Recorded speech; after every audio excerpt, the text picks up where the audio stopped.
नमस्कार, आप देख रहे हैं YAS न्यूज। मुरादाबाद पहुंचे समाजवादी पार्टी के राष्ट्रीय अध्यक्ष अखिलेश यादव की प्रेस वार्ता। आज समाजवादी पार्टी के राष्ट्रीय अध्यक्ष अखिलेश यादव ने मुरादाबाद के भोजपुर में पहुंचकर एक जनसभा को संबोधित किया और इंडी गठबंधन तथा PD अलायंस के प्रत्याशियों को जिताने की अपील की। उसके उपरांत प्रेस वार्ता के दौरान भाजपा पर जमकर निशाना साधा तथा जयंत चौधरी पर जवाब देते हुए कहा कि हमने तो बहुत कुछ किया, लेकिन धोखा किसने दिया ये आप सोचिएगा।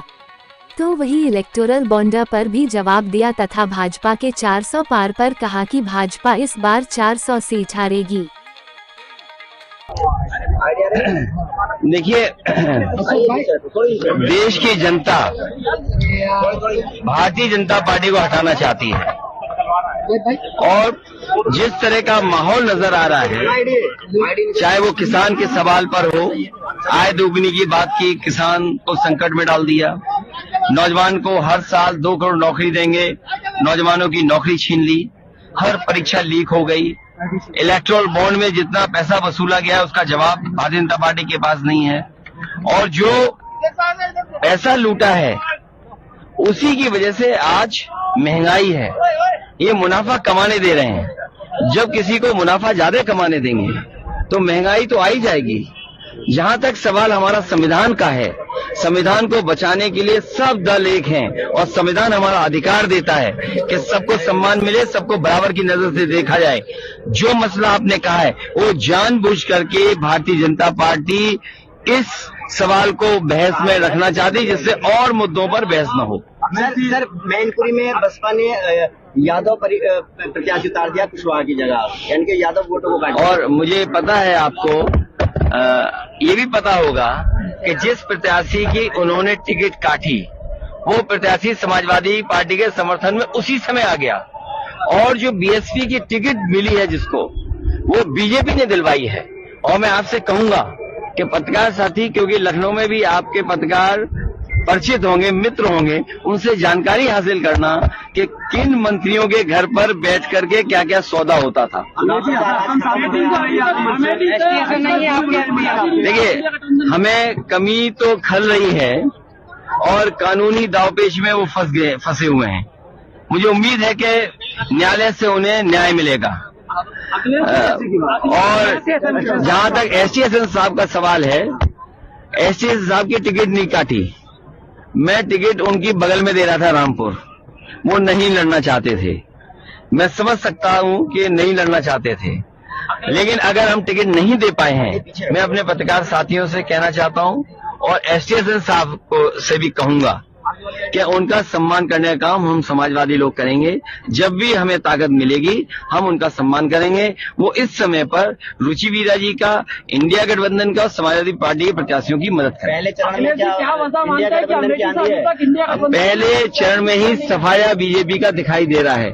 जिस तरीके से किसान और हर वर्ग के लोग मुजफ्फरनगर, कैराना, सहारनपुर, बिजनौर, नगीना, मुरादाबाद, रामपुर में समर्थन दिखाई दे रहा है, इस बार बदलाव होगा और भारतीय जनता पार्टी का सफाया होना निश्चित है। ये समाज विरोध कर रहा है भाजपा का, क्या कहना चाहेंगे? ये इसलिए भी कर रहा है कि उनको भी अपमानित किया। कभी किसी के सम्मान को ठेस नहीं पहुंचानी चाहिए, और हमारा संविधान कहता है कि आप किसी का सम्मान अगर है तो सम्मान उसका करना चाहिए। क्या किसी की पगड़ी को आप उखाड़ देंगे, फेंक देंगे? तो ये जो क्षत्रिय समाज के साथ भेदभाव हुआ है और हर स्तर पर भेदभाव हुआ है, हमें खुशी है कि वो अपने सम्मान के लिए आगे आए हैं और भारतीय जनता पार्टी को सबक सिखाना चाहते हैं।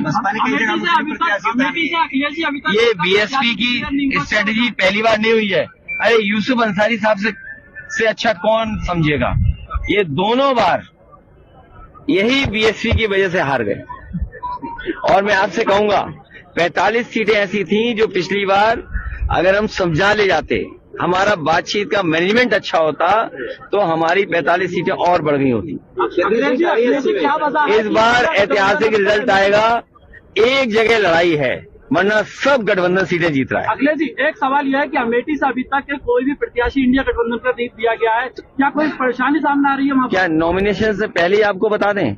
जब नॉमिनेशन होगा तो आपको प्रत्याशी पता लग जाएगा। इसके अलावा तौकीर रजा ने आपको लेकर के कहा है कि जो सपा है वो मुसलमानों की हितैषी नहीं है और ऐसे में जो है सपा को वोट देने से अच्छा है कि बीजेपी को वोट देता है, जो यादवों के नहीं हुए तो वो मुसलमानों के क्या होंगे? ये जो भाषा आखिरी में बोली है आपने, ये बीजेपी की भाषा है। ये जो आखिरी में 2 शब्द बोले हैं तो कई बार नहीं मैं समझ रहा हूँ जिनके बारे में आप कह रहे हैं को कभी कभी भारतीय जनता पार्टी सामने से लड़ाती है किसी को, कभी कभी भारतीय जनता पार्टी पीछे से हाथ मिलाती है, कभी कभी भारतीय जनता पार्टी कुछ लोगों को लिख के देती है कि यही बोलना है जाकर के। सर, जयंत चौधरी ने कहा कि वो इलेक्टोरल बॉन्ड जो है उसके नाम पे उगाही सब सरकारें करती हैं, चाहे राज्य सरकार हो।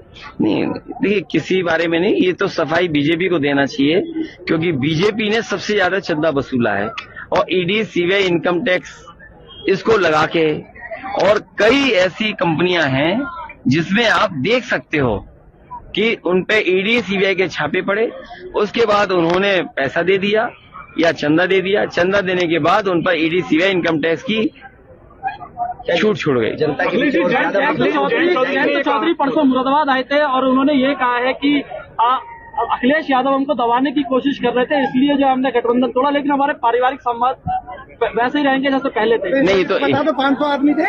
ये अच्छी बात है, जो हमारे संबंध है वो तो रहेंगे। और आपको ये भी पता होगा कि चौई चंद सिंह जी के नाम पर नेताजी ने डिग्री कॉलेज अपने सैफी में बनाया था और आज विधानसभा के सामने जो प्रतिमा है चौई चंद सिंह जी की, वो भी नेताजी ने लगवाई थी और भारत रत्न चौई चंद सिंह जी को दिया है। इसके लिए सभी को खुशी है, लेकिन बीजेपी ये बताए भारत रत्न दिया चौई चंद सिंह, लेकिन एमएसपी की जो मांग है, एमएसपी की मांग के लिए क्यों नहीं बीजेपी आगे आ रही? जयंत जी कह रहे हैं आप दबाने का काम कर रहे थे इसलिए मजबूरी। नहीं, हम किसी को दबाते नहीं, हम सबको आगे बढ़ाते हैं। और दबाए होते तो माइनस में सीट होती। सर, उन्होंने तो ये भी कह दिया था 1 रुपए का भाव लगाया था हमारा। नहीं, ऐसा नहीं, तुम समझ नहीं पाए बात को।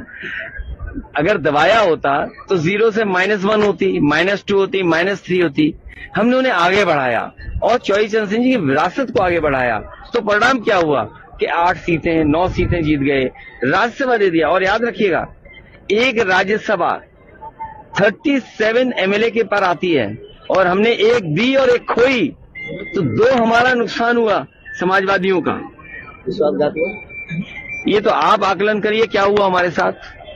ये अच्छा लग रहा है आपका ये कमाल वाला। ये इसलिए कि बुनकर भाइयों के कुर्ते से भी मुनाफा हो और गमछे से भी। 400 पार का नारा दे रही है इसको लेकर। वो 400 हार।